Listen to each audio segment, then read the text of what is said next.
যে রত্ন ভান্ডারটা একমাত্র বিএনপির কাছে আছে। কারণ বিএনপি দেশ পরিচালনা করেছে।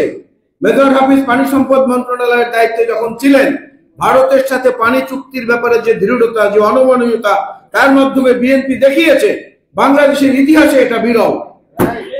শহীদ জিয়াউর রহমান বীরুত্তম প্রথম পানির অভিন্ন নদীর পানি ভাগাভাগি নিয়ে জাতিসংঘে প্রস্তাব উত্থাপন করেছিলেন। পরবর্তী আওয়ামী লীগ সরকার শুধু দিয়েছে দিয়েছে দিয়েছে, আর তাদের ভণ্ড পররাষ্ট্রমন্ত্রী বলেছে ভারতের সঙ্গে আমাদের স্বামী স্ত্রীর সম্পর্ক।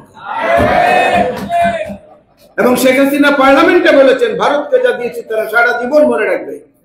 কেন ভারত? কেন ভারত হোক, চীন হোক, পাকিস্তান হোক, মার্কিন যুক্তরাষ্ট্র হোক, যে কোনো দেশ হোক পৃথিবীর, সবার সঙ্গে আমাদের সম্পর্ক হবে সাম্যের ভিত্তিতে।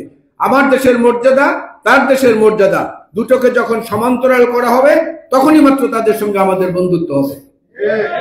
মুক্তিযুদ্ধ যদি আমরা করতে পারি, মুক্তিযুদ্ধের পরবর্তী প্রজন্ম আবার সেই যুদ্ধ করার জন্য প্রস্তুতি নেই, এমন গ্যারান্টি তো আমরা দেই নাই, এমন নিশ্চয়তা আমরা কাউকে দেই নাই।